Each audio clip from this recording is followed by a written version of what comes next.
Hello, welcome back to the channel. My name is Lisa Elvin Staltari, and I'm a genealogist and a passionate traveler. Over the last few years, I've been featuring each fille du roi, or king's daughter, and getting to know their stories a little bit better. There are over 700 of them.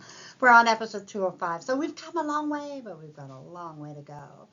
And before we begin, let me show you ways you can support the channel. The first three keep you in the know. Subscribe, like, and notify. The next three are ways you can help the channel grow.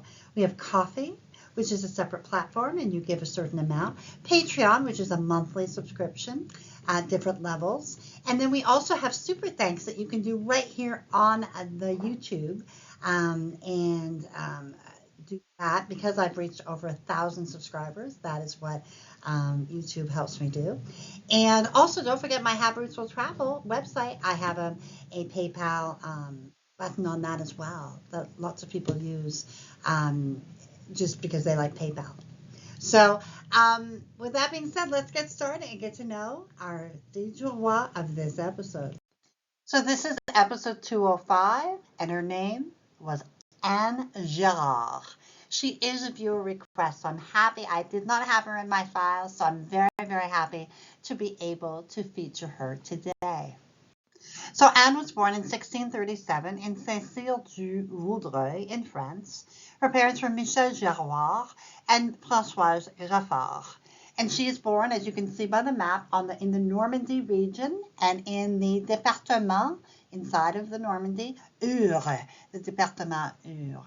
And the church where Anne would have been baptized still stands. It's right there, but it has been deconsecrated.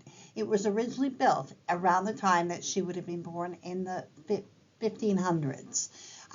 So there is, in 1969, the commune of Notre-Dame-du-Vaudreuil was joined with that of Saint-Cyr-du-Vaudreuil to form the present Le Vaudreuil. So if you're looking for it, it is now called Le Vaudreuil. And this is just a beautiful little painting that I found that depicts Saint-Cyr-du-Vaudreuil. So I thought that was really nice. So at about age 28, Anne would embark on the most exciting journey of her life. She was a little bit older. There's no talk of her parents being passed on or anything like that. I don't see a dowry. I think she just said, hey, it's time to make my mark. And she climbed aboard le Jean-Baptiste de Dieppe and would arrive in Quebec June 18th, 1665. The groom that she would select and who would select her, his name was Nicolas Daudelet, and he was born in 1635 in Rouen, Normandy. His parents were Jacques Daudelet and Jeanne Lepine. And you can see he's also born in Normandy, but he's from a different département. She was born in Eure. He's in Seine-Maritime, which, is not bad. And Rouen, where he's from, is actually very close to Eure. So I just think that's kind of neat. Rouen is the capital of the region of Normandy. And of course, Rouen has an amazing historical story and was at one time the largest city in medieval Europe. It played a prominent role in both English and French histories from the 11th to the 15th century. Joan of Arc was tried and burned alive here in 1431. Rouen is a city of cultural and educational significance. And it was from this area that the Statue of Liberty sailed in June of 1885. The church right here is where he was baptized on the left-hand side. It dates from the 12th century. So Nicolas would come to New France. While we don't have very much information, here's what I have found now. By 1667, he would possess 30 arpents. That's a huge amount. One has to believe that he was paid in land and also was very fortunate. In Peter J. Gagne's book, he states that Nicolas was a farmer for Bertrand Chesney. And then in a census of 1666, it is stated that he is a farmer for Zachary Cloutier. Both these men were powerful and would have definitely helped their engagés acquire more land than normal. We can assess that Nicolas would have been in New France since at least 1662, as he would have had to fulfill his contract before he was allowed to marry. So they were married October 22nd, 1665, a mere 4 months after she arrived, and they were married at Château Richer, and this is their marriage record. And so they would settle at Beaupré. The origins of this town, which today has about 3,500 people, began when apparently soldiers from Breton arrived here, Breton, as we say in French, arrived here and were startled by the beauty of the place and apparently exclaimed, "Oh, le beau pré," which means beautiful meadow, oh, the beautiful meadow. Looking at the picture on the right, you can see what they meant. Just amazing, amazing beauty. And at the 1666 census, Quebec City and Beaupré had essentially the same population, although of course Beaupré has remained a very small village. It was not until 1928 that the place was incorporated as the parish municipality of Notre-Dame-du-Rosaire, but its name was changed to Beaupré that same year in order to avoid confusion with several other namesake parishes. And in 1962, almost 300 years later, the parish gained the town status and became Ville de Beaupré. And it is home to the fabulous resort called Mont Sainte-Anne, one of the best. So we can see in the 1666 census, we have Nicolas and Anne. He is listed as a farmer for Zachary, and they are both the same age. Nicolas and Anne, they have René, 3 months, Anne, 3 months. Oh, got twins. We've got 10 beasts, 10 cows or cattle, and 40 enfants. They would go on to have 4 children.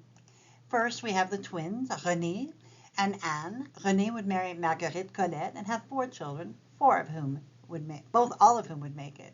Marguerite's mother was Jeanne Deschards, who was a fille du roi, who have yet to feature in this series. And then he married Marie Abreu and had 4 children, all of whom made it. Anne would marry René Prévost and have 10 children, 6 of whom would make it. Madeleine would die before the 1680 census. Marie would marry Jean-Baptiste Rougeau and have 5 children, all of whom would make it. Now we have the 1681 census. We have Nicolas, who's 48. Anne has just somehow gotten younger. She's 40. And their children, René and Anne, that's where they live, jumeaux, 14. Marie is 12. And you can see that Madeleine is not there. They have 19 bêtes 19 goats. That's the most goats I've ever seen in the 205 episodes I've seen. 37 enfants, just amazing. Settle in Sainte-Anne-de-la-Parade. Sainte-Anne-de-la-Parade is located along the Chemin du Roi, which is a historic segment of Quebec Route 138.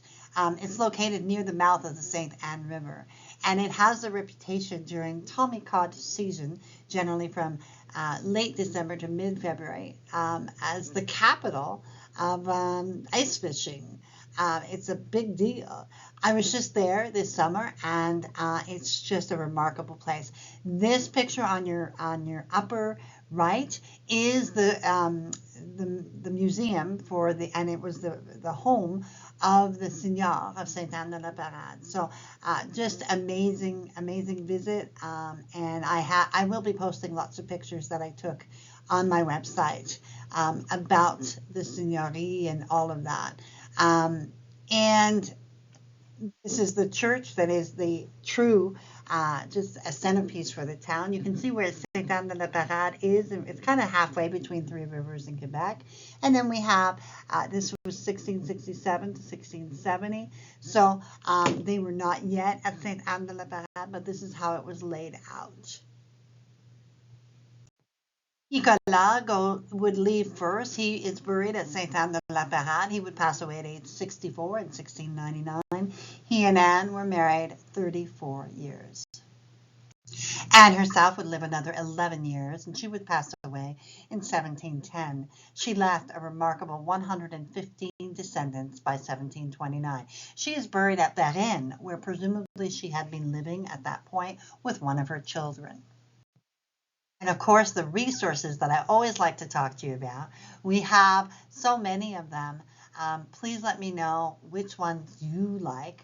I love hearing from you. The one that I'll feature today is La Société des Filles du Roi. It's been around since 1994, and I am the membership chair and love this society. It really focuses just on Filles du Roi and has been doing it for so long. Great resources. If you want to join, it's very inexpensive, and you get a beautiful certificate for whatever Filles du Roi you want to choose as your member owner, your member kind of key into becoming a member. If you don't have a fille de roi but just interested, you can actually become just an associate member as well. So I have people that actually have more than, have a lot of fille de roi and literally get the certificates for all of them. So that's something to think about. So Anne's episode 205. Anne was a remarkable lady for a couple of reasons, but number one, she was 28 years old. It goes to show you that you're never too old, and certainly at 28 during that time, to have left over 100 descendants, I think that's a remarkable achievement. And her and Nicolas obviously had a strong relationship. I can feel it, as I was researching the tree and looking at what they had together. I think it's a remarkable story, and they were able to make a life and be pioneers in Sainte Anne de la Parade and Beaupré. So for all the contributions that she made, we want to make sure to acknowledge Anne Girard as being a tremendous contributor to Les Filles du Roi, and we thank her for taking the very brave step at 28, and kind of make her mark. So we bless her memory, and we are grateful that she came to our shores. And I'm also grateful for my patrons and supporters. Thank you to all of you. The list keeps growing. Thank you, thank you, thank you. And until I see you on episode 206, I bid you au revoir.